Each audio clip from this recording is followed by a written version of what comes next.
হাসপাতালের বেডে শুয়ে যখন প্রসব ব্যথায় ছটফট করছিলাম, তখন আমার পাশে দাঁড়িয়ে থাকা কর্মরত ডাক্তার আমার শাশুড়িকে বলল, পেশেন্টের স্বামী কোথায়? আমার শাশুড়ি তখন বলল, আমার ছেলে দেশের বাইরে থাকে। ডাক্তার তখন বলল, স্বামীর সাথে পেশেন্টের একটু কথা বলান। কথা বললে পেশেন্ট একটু সাহস পাবে, প্রথমবার মা হচ্ছে তো, এই মুহূর্তে পেশেন্টের একটু সাহসের প্রয়োজন। শাশুড়ি যখন আমার স্বামীকে ফোন দিয়ে ফোনটা আমার হাতে দিলেন, আমি ফোনটা কানের কাছে নিতেই অপর প্রান্ত থেকে আমার স্বামী আমায় বলল, এত ঢং করো কেন? দেশে কি তুমিই শুধু মা হচ্ছ, আর মেয়েরা কি মা হয়নি? আমি কিছু না বলে কান থেকে ফোনটা সরিয়ে নিলাম। আমার দুই চোখ বেয়ে অনবরত পানি পড়তে লাগলো। আমি বুঝতে পারছিলাম না আমার প্রসব ব্যথায় বেশি যন্ত্রণা হচ্ছে নাকি স্বামীর কথায় বেশি যন্ত্রণা হচ্ছে। দুপুর থেকে রাত পর্যন্ত আমি ব্যথায় ছটফট করছিলাম। ডাক্তার বারবার বলছিল, পেশেন্টের যেহেতু জরায়ের মুখ খুলছে না, সেহেতু আমরা সিজার করে ফেলি। তা না হলে পেশেন্ট আর অনাগত বাচ্চা দুইজনেরই ক্ষতি হতে পারে। কিন্তু আমার শাশুড়ি কিছুতেই রাজি হচ্ছিলেন না। উনি বলছিলেন আরো অপেক্ষা করতে।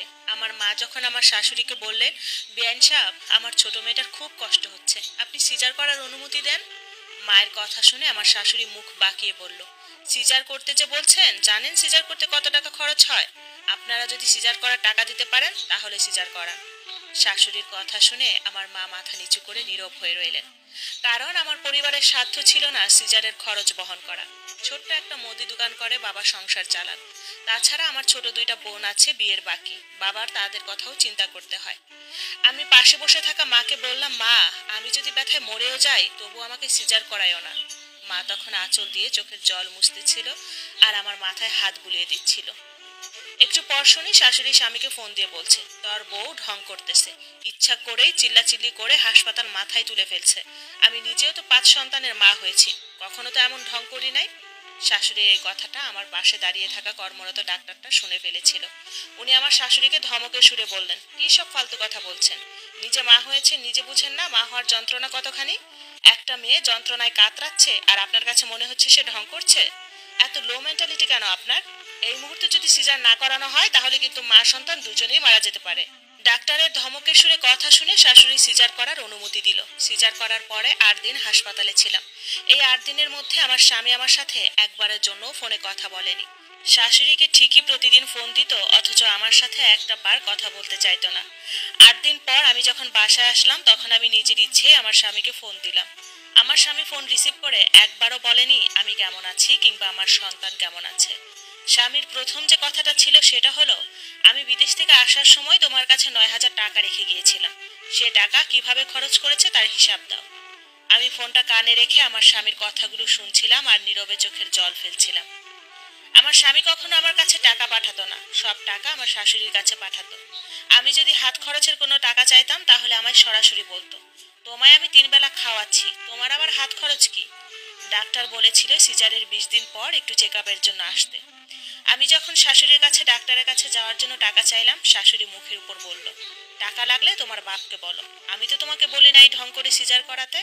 এখন 2 দিন পর পর তোমার ডাক্তারের কাছে যাবে, আবার আমার টাকা দিতে হবে, সেটা তো হবে না। আমি তোমার পিছনে একটা টাকাও খরচ করতে পারবো না।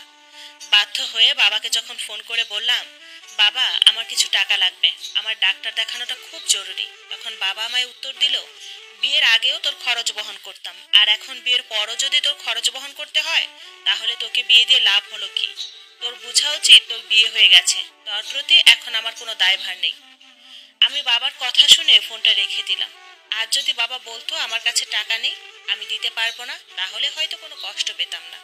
কিন্তু বাবা যখন বলল আমার প্রতি তার কোনো দায়ভার নেই, তখনই খুব কষ্ট পেলাম। তার মানে মেয়েরা বিয়ের পর সত্যি বাপের বাড়ি থেকে পর হয়ে যায়। সিজার করার 45 দিন পর্যন্ত খুব সাবধানে কাজকর্ম করতে হয়, কিন্তু আমি সিজার করে বাড়ি আসার পর থেকে শাশুড়ি আমার উপর কাজের মাত্রাটা দ্বিগুণ বাড়িয়ে দিয়েছেন। আর তার কারণ হলো, আমার কেন নর্মাল ডেলিভারি হলো না, আমার কেন সিজার লাগলো। সেদিন স্বামীকে যখন বললাম আমার শরীরটা ইদানিং খুব খারাপ যাচ্ছে, আমায় কিছু টাকা পাঠাবেন, আমার ডাক্তার দেখানোটা খুব জরুরি, আমার স্বামী তখন উত্তর দিল, তুই এখনো মরিস না কেন? স্বামীর কথা শুনে নীরবে চোখের জল ফেলা বাদে আমার আর কিছুই বলার থাকে না। রাতে বিছানায় বসে ভাবছিলাম আমার জীবনের সবচেয়ে বড় ভুল হলো মেয়ে হয়ে জন্মানো, আর দ্বিতীয় ভুলটা হলো বাবা মায়ের পছন্দের পাত্রকে বিয়ে করা। এখন যদি আমি আমার স্বামী সংসার না করি তাহলে আমার নিজের বাবা মাই আমার দায়িত্ব নিবে না, আর আমি যদি এই সংসার করি তাহলে প্রতিনিয়ত জ্বলে পড়ে মরব। আমি আমি এখন কি করতে পারি? আচ্ছা, এই অবস্থায় একটা মেয়ে কি করতে পারে কিংবা কি করণীয়, এর উত্তর কি এই সমাজ কিংবা সমাজের মানুষ দিতে পারবে? প্রশ্ন রয়ে গেল এই সমাজ আর সমাজের মানুষের কাছে।